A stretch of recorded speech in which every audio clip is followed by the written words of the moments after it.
Is there anything special about the month of Shaban? Is there anything we should do in this month? Is there anything that we should stay away from this month? Inshallah ta'ala, this will be our short discussion today, bi'idhnillah ta'ala. Usama bin Zayd, radiyallahu anh, he said, Ya Rasulullah, I did not see you fasting in a month as much as I see you fasting in the month of Shaban. So Rasulullah said about Shaban, he said, this is a month that people do not pay attention to. This is a month that people neglect, that comes between Rajab and Ramadan. And in Shaban, the deeds of people are presented to Allah. And I would love my deeds, I'd love to be fasting when my deeds are being presented to Allah Azza wa Jal. So we have few things in this hadith. Number one, that Rasulullah used to fast a lot. So if you're asking what is the most thing we should do in this month, fast. And we're going to have another hadith that supports that fasting in Sha'ban is a habit of Rasulullah sallallahu alayhi wasallam. Second, as if Rasulullah sallallahu alayhi wasallam is telling us, Ya believer, oh mu'min, Ya believer, many people are neglecting this month. You believer, make sure you do a lot of things in this month, a lot of a'mal in this month, a lot of ibadat in this month. Do not be from the ghafilin, do not be from the heedless ones, because this is a month that comes between a Muharram month, a sacred month, and the month of Ramadan. People are busy with things, so they neglect it. They do not do as much in it. So you, the believer, wake up and do extra. Extra what? Fasting, number one. Rasulullah ﷺ used to fast a lot in this month. Why, Ya Rasulullah, which is number three? Because this is a amal. This is a month that the a'mal are presented to Allah. My brothers and sisters, the a'mal are presented to Allah daily, weekly, and yearly. Daily, according to the hadith, after Fajr and after Asr, or at Fajr and an Asr. The angels come and present the a'mal to Allah. Weekly, the hadith said, every Monday and Thursday.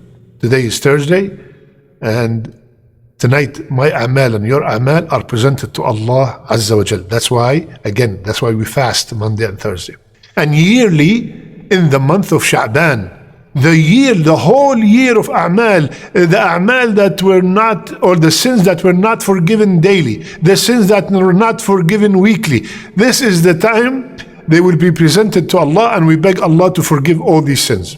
So Rasulullah ﷺ, it looks like in many hadith, he have said that I would love when the a'mal are presented for me to be fasting. So how much did he fast in the month of Sha'ban? Aisha radiyallahu anha, she said that I've never seen Rasulullah ﷺ fast a whole month except the month of Ramadan.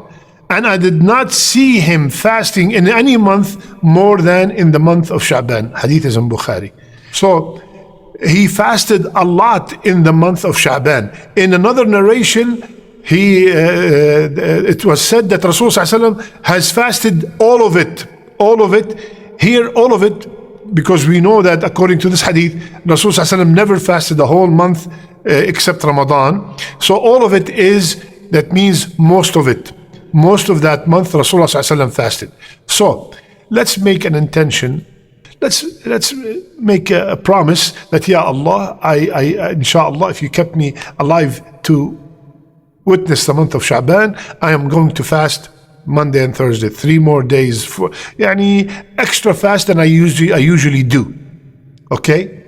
Plus, Sha'ban, because it's right before Ramadan, it makes a lot of sense to try to start training myself for this great month of Ramadan.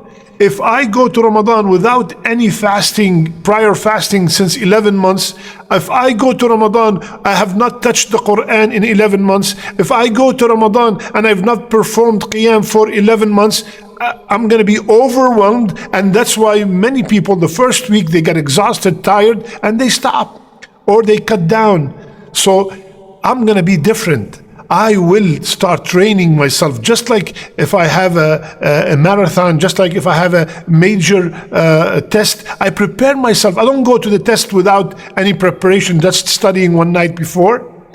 So similarly, I'm going to train my body for fasting, train my body for qiyam, start reading the Quran as much as I can. As a matter of fact, they used to call the month of Shaban Shahr al-Qurra, the month of the people who read the Quran abundantly. It is a form of preparation for the month of Shaban and for the month of Ramadan. And especially, Akhwan, we all know, my brothers and sisters, that one of the most sincere acts of worship is fasting.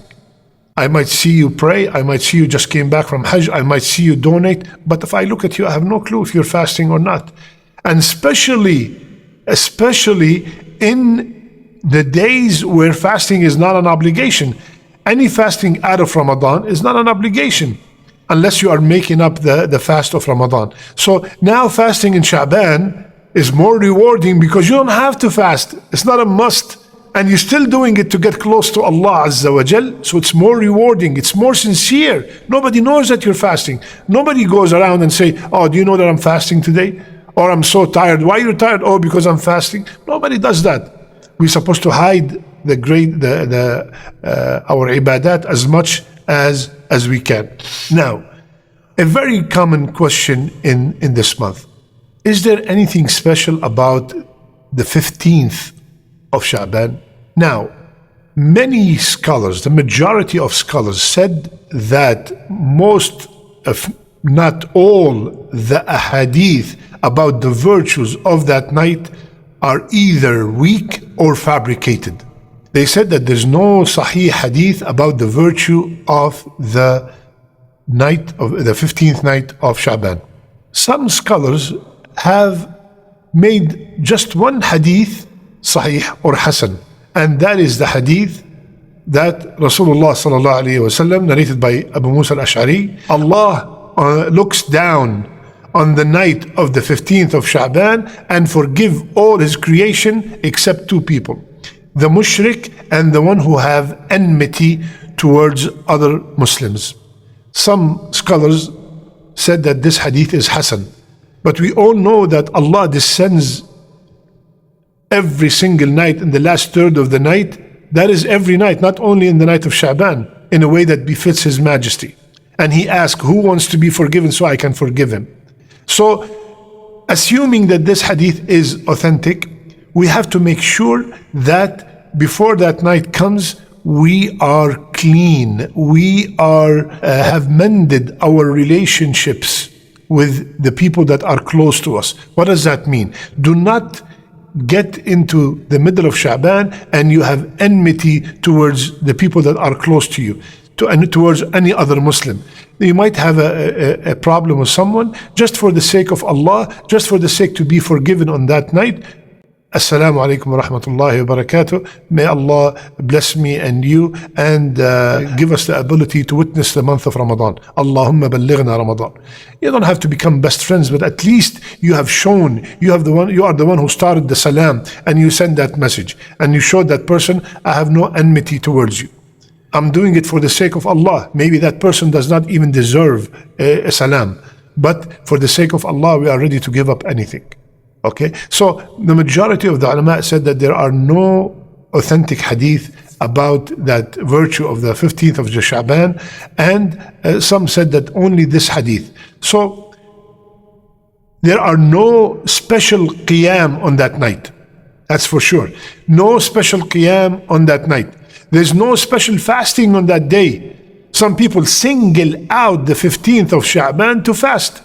If you are from the people who fast 3 days of every month, the 3 white days, 13, 14, 15 of the Islamic month, Bismillah, and you fasted it, Allahu Akbar, there's nothing wrong with that. But to single out, I'm going to fast this because it is good to fast this month, this day, there's this kind of virtue, there's no authentic narration that says there's a special virtue for fasting the middle of Shaban.